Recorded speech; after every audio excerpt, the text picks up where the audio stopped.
Salut et bienvenue dans Ça tourne pas rond, le podcast qui répond chaque semaine aux questions que vous vous posez, quelles que soient vos interrogations dans votre rapport aux autres, au monde ou à vous-même, vous les partagez avec nous et Mardi Noir, psychologue et psychanalyste, va tenter d'y répondre.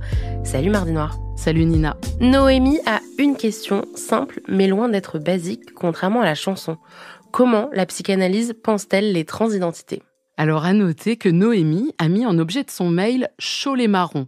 Façon de dire « allez hop, je vous envoie la patate chaude, bon courage, démerdez-vous ». Et en effet, le public l'a peut-être constaté ces derniers mois, voire ces dernières années, plusieurs psychanalystes se sont emparés du sujet, pas toujours de façon rigoureuse et parfois alarmiste, confondant peut-être leurs propres craintes à leur fonction de psychanalyste. Et après tout, cette question de la manière dont la psychanalyse pense les transidentités, je pourrais la décliner sous plein d'autres formes. Comment la psychanalyse pense-t-elle le mariage, le divorce, le désir d'enfant, le non-désir d'enfant, l'hétérosexualité, l'homosexualité, la procréation médicalement assistée, l'euthanasie et j'en passe. Oui, mais finalement, pour la question qui nous intéresse aujourd'hui, qu'en dites-vous quand dit la psychanalyse ? En fait, la psychanalyse est fondée sur l'hypothèse de l'inconscient. Elle est aussi notamment connue pour compter parmi ses auteurs, dont son créateur Freud, des personnes qui ont pensé l'identification sexuée comme étant une question. C'est-à-dire qu'être un homme ou une femme ne va pas de soi. Bien sûr, il y a la constatation à la naissance, ou même avant, de l'existence d'un appareil génital masculin ou féminin. Cela ne veut pas dire, pour autant, que le sujet va s'identifier à ce constat. Freud théorise l'hystérie comme un questionnement de l'identification sexuelle, à savoir, suis-je un homme ou suis-je une femme ? Il situe cette question comme inconsciente et relevant du fantasme. Mais c'est au fond assez subversif à une époque où les rôles genrés sont particulièrement stricts.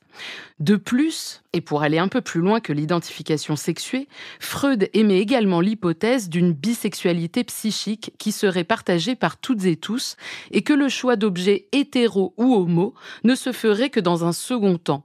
Choix ici à entendre, encore une fois, comme choix inconscient. Mais c'est une façon de se décaler d'une idée naturaliste où il y aurait une hétérosexualité naturelle d'un côté et une déviance de cette nature de l'autre.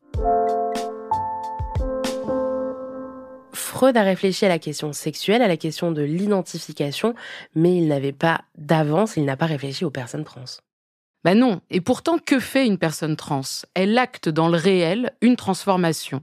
Elle met en acte un questionnement psychique potentiellement universel. Et avant même de parler de sexuation, et on en a déjà parlé dans ce podcast, on a vu que le moi d'un sujet devait en passer par l'identification à sa propre image, que ce soit par le miroir ou par l'identification à d'autres, pour pouvoir se constituer comme unifié.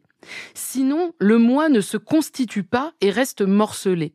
Donc, notre capacité à nous vivre comme à peu près entiers en passe déjà par une identification et donc une illusion, un leurre. C'est de l'ordre de la croyance tout ça. Nous ne marchons pas dans la vie sûrs et certains de qui nous sommes.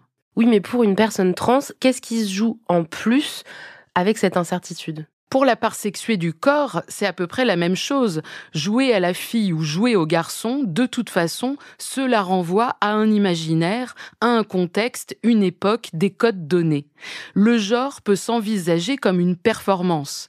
Et à ce propos, Žižek, philosophe et psychanalyste, écrit dans Sexualité en travaux que la transidentité fait ressortir l'angoisse sous-jacente à toute identification sexuelle et son côté instable et construit.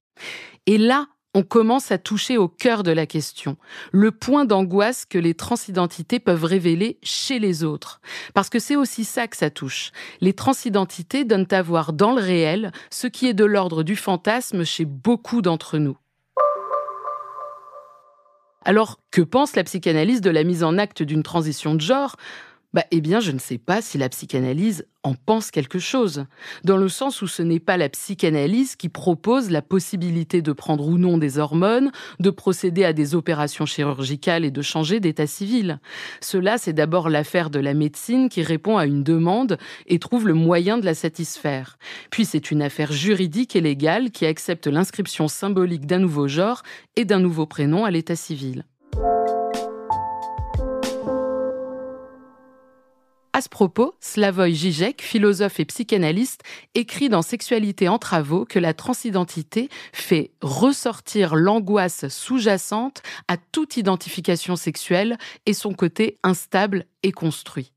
Oui, mais alors la psychanalyse, elle n'a pas volonté à changer en même temps que la société change ? En fait, la société et la médecine évoluent. Et selon moi, un psychanalyste n'a pas à évoluer dans le même sens, en mode « tout est formidable », ou à l'inverse, à rester figé dans le monde d'avant, en mode « oh mon Dieu, il y a des nouvelles possibilités, c'est atroce ». Il ne s'agit pas, en fait, pour un psychanalyste d'adhérer. La psychanalyse est une pratique hors norme dans le sens où elle n'impose pas une façon de faire à quelqu'un. Le rôle de la psychanalyse, c'est celui de considérer chaque sujet comme irréductible à un autre, d'accueillir une parole, un énoncé singulier, une ou plusieurs questions, et de soutenir le patient, l'analysant dans l'énoncé de sa parole. Quelqu'un qui viendrait me voir et qui, au bout de 2 entretiens, me dirait « j'ai trouvé la solution à mon problème, je vais transitionner », eh bien cette phrase, finalement, je la recevrais de la même manière que « j'ai trouvé la solution à mon problème, je vais quitter mon conjoint avec qui je suis depuis 20 ans ». Je me demanderais si la personne que j'ai face à moi n'est pas dans une quête d'une solution toute faite à sa souffrance et je poserais des questions visant à préciser ce propos, à temporiser, invitant la personne à parler d'elle avant de sauter sur une réponse. Même si, au fond, je serais moins inquiète pour la personne qui souhaite transitionner parce que je sais que cela ne pourra se faire en un claquement de doigts, contrairement à une rupture amoureuse. Dans tous les cas, je ferai parler la personne afin que le sujet lui-même puisse s'entendre, à minima, parler de son histoire, de son rapport aux autres, de ses idéaux, de son angoisse. En cela, je distingue l'approche psychanalytique des entretiens psychiatriques ou psychologiques obligatoires pour les transitions dans le secteur public. Moi, je ne suis pas là pour dire à quelqu'un « oui, allez-y » ou « non, surtout pas ». En tant que psychanalyste, ce qui nous intéresse, ce sont les solutions singulières. Oui, transitionner en est une comme une autre, mais la transition de quelqu'un ne sera pas équivalente à celle d'un autre. En fait, en psychanalyse, c'est comme au McDo, on vient comme on est.